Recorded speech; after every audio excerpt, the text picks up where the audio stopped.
Worldwide Watching Productions. Worldwide Watching Productions.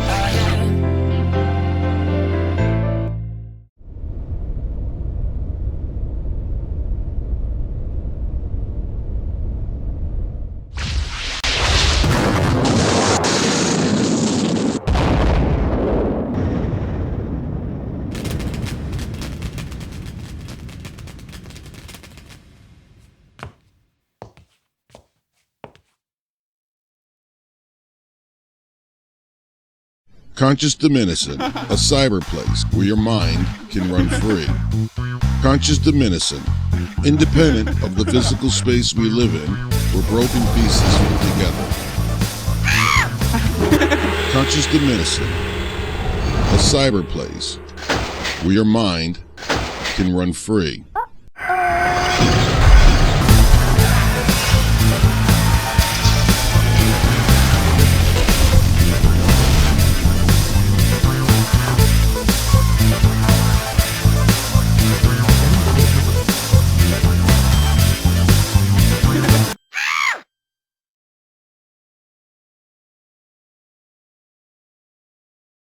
What we're looking at here since we last talked is really an extrapolation, an extension, a continuing unveiling of the most sophisticated mass scientific mind control and social engineering that the world has probably ever seen and may ever see ever, because I don't think it's going to last too much longer before it comes down on itself.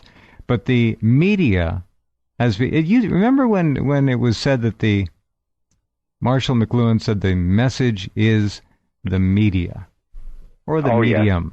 Yeah. All right, well, it was TV. And just as some people were beginning to grasp the overwhelming power and influence and psychological, emotional, mental, spiritual subjugation of that media, TV, along comes the internet, which I think geometrically takes the issue of mass control and influencing that much farther. And then we can, of course, stir into the pot that cauldron of hell, cell phone radiation, electromagnetic fields which literally drown us. We're living in a fishbowl. 150 years ago, there was no EMF to speak of, except for a few lightning strikes and maybe something from space that dropped in now and then. But we are living in an environment that the human body simply cannot adapt to quickly enough. And the controllers are, 20, 30 years ahead, 40 years ahead in some disciplines, maybe 10 years ahead in others. But the idea of controlling the human mind now is so advanced and so exacting, I'm sure it would have shaken Edward L. Bernays in his grave if he were to be woken and told about it. I mean, it's just amazing what's going on. You see that as well as anybody. Oh, yes. I've been observing it for years, and of course, I've studied it extensively, and they took one of my inventions and put it under secrecy for years because some of the technologies I've developed can be used for mind control. They can also be used for the greatest good that the human being has ever seen. That's always a two-edged sword, when you develop. The human being will never see in this case unless the planet is completely turned over and retooled to put good on the throne of evil. And I don't see that happening anytime soon, although I'd love for it to happen. I don't mean to sound negative, but it is what it is right now, and we are in the hands of people who do not particularly care about the value of human life, happiness, integrity, or anything else.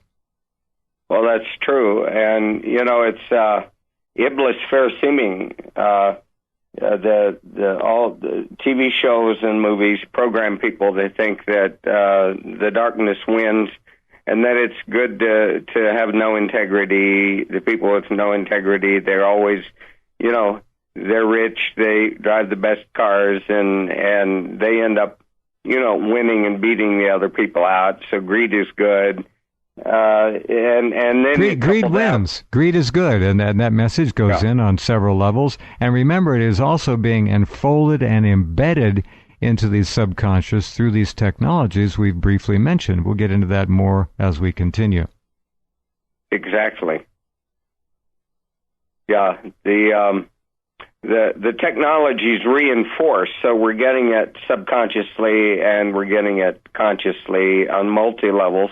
The TV sets, scan rates, and, are designed to put people into, alpha states or below and hypnotic trance, and then they've got the modulations coming from the Wi-Fi towers and the modulations coming in through subliminal programming on the TV sets, and then also through the power lines. There's plenty. Now, of... let me say one thing, and then I would like you to please tell us that anecdote again. That is a classic, and it's crucial, and it was many years ago. Now, the idea that the human mind is an electronic organism, an electronic machine, is certainly not what most people envision. They think we're chemical first, what we eat is crucial and all that. It is crucial, but we're electrical first and chemical second. And they, being the scientists who are behind this effort to control people, have decoded much, if not all, of the valuable parts of the human emotion spectrum. The emotional spectrum is known in terms of hertz, megahertz, and other kinds of electromagnetic radiation and frequencies, and can be programmed. We know that people who go near secure military installations will all of a sudden become very nervous and frightened and want to leave. They want to get the hell out of there. And that's because the frequency for fear is being broadcast on a perimeter basis all around that facility. This is really older technology. It's not new. Now, what Pat just said is critical. We all know about cell phone towers. We know about the Gwen towers. We know about satellite applications of electromagnetic fields. We know about the HARP program to pump up into the ionosphere tremendous amounts of electronic energy and then use that to beam back down specific and selected frequencies which can affect small groups or large groups of peoples and populations.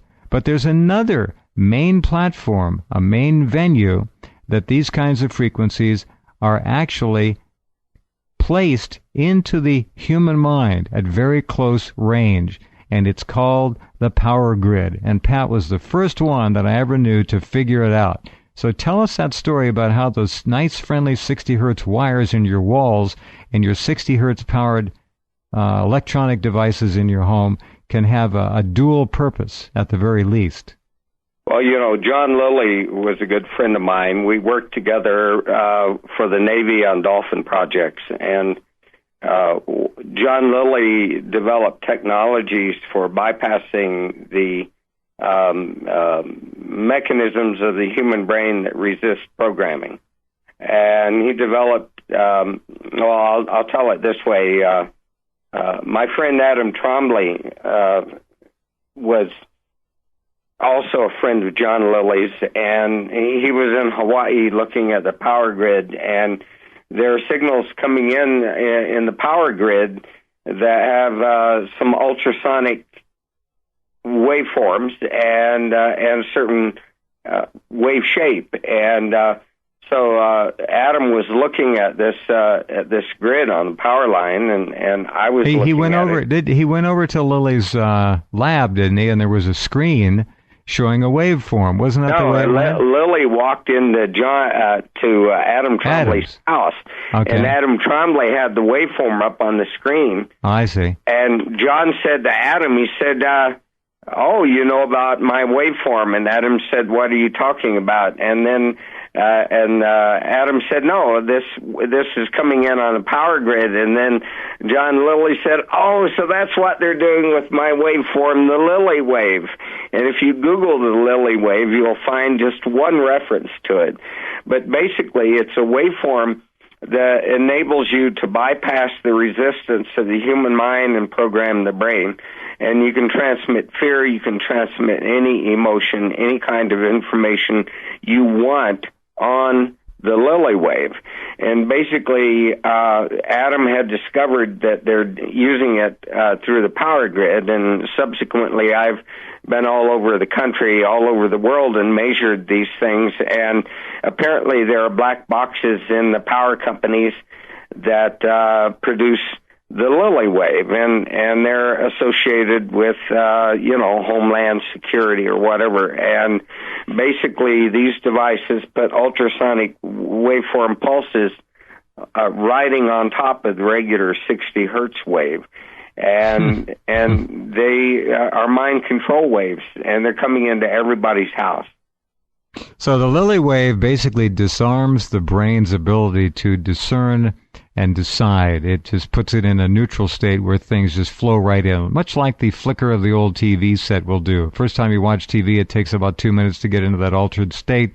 It's not beta, it's down in the alpha, almost theta range. You become really a zombie, and then after the first time, it's a matter of seconds. The second time you watch television, and you're taken right into that state where things can pour right into your subconscious mind. So the Lilly wave was used first to disarm the mind, and then your theory is, and Lilly's, and I'm sure Adam's as well, is that the Lilly wave was then piggybacked with any kind of known decoded electronic signature that would cause a reaction in the human brain and consciousness. Fascinating. Well, that is correct, and we know the signatures for every emotional state. The signature of fear, the signature of bliss, the signature of anger.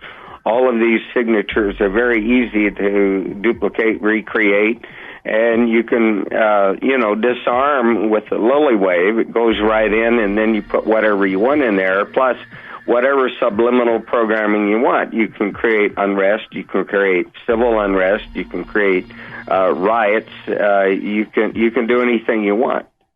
And the amazing part about it is it can also disarm the brain to the extent that the other platforms, cell towers, the Gwen towers, HARP, can also pump up and pump out any number of electronic frequencies that will then have a free ride and entree right into the human mind en masse. This is not just an isolated issue. It's an amazing thing to consider. We are under such control and influence that the average American, the sheep, will never figure it out. Here's a little piece on the Lilly wave and why it is the wave of choice, the waveform of choice. The goal was to find an electric current waveform with which animals, that can be us, could be stimulated through implanted electrodes for several hours per day for several months, without causing irreversible changes in the threshold by the passage of current through the tissue. All right? Many waveforms, including 60 cycles per second sine wave current, could apparently be used safely for these limited schedules of stimulation. They could not be used for the intensive long-term schedule of chronic stimulation. Electric current passed through the brain can cause at least two distinct types of injury, thermal and electrolytic. The technical problem in chronic brain stimulation, and they're using electrodes in this particular study I'm reading about, is to stay above the excitatory threshold and below the injury threshold in the neuronal system under consideration. This result can be achieved most easily by the proper choice of waveforms and their time courses, and less easily by the choice of the range of repetition frequencies and trained durations. So they worked on this and came up with this final statement. The previous waveforms used in neurophysiology and in neurosurgery injured the neurons when unidirectional current passed through the brain. Dr. Lilly developed a new electrical waveform to balance the current, first in one direction and then, after a brief interval, in the other. Thus, ions moving in the neurons would first be pushed one way and then quickly the other, stimulating the neurons and leaving the ions in their former positions within the neurons. This new waveform was called a balanced bidirectional pulse pair, or the Lilly wave. Now, what we're talking about here is the Lilly wave has been introduced and basically piggybacked on 60 hertz AC, which is in every home, every office, every building. And the idea is that it transmits it. We do know from an electronic reading of any 60 hertz power box with a simple EMF meter, you can pick up electromagnetic fields 5, 6, 7 feet away. So people who are living in a box, in a hamster cage, which is a bedroom, an office, a living room, are surrounded with this stuff. And if they send the Lilly wave in, piggybacked on top of it with other, well, we won't call them control, but we can call them influential frequencies, we have the perfect way to directly affect masses of people in their homes, offices, and other structures where they hang out. Pat, go ahead. Well, that is correct, and it's used in multi-levels. It's used in microwaves also. Microwave stimulation of the brain. The problem with stimulating the brain continuously with microwave or control frequencies is that you can cause damage. You don't want to damage people's brain unless that's your intent. They're doing a good enough job on their own. Yeah, but basically the idea is to stimulate, transmit the information in, return the nerves to their former state, and then the brain doesn't resist it, because if the same signal keeps coming in over time, the body can develop a defense against it. The Lilly wave is a waveform that prevents you from building any kind of defense.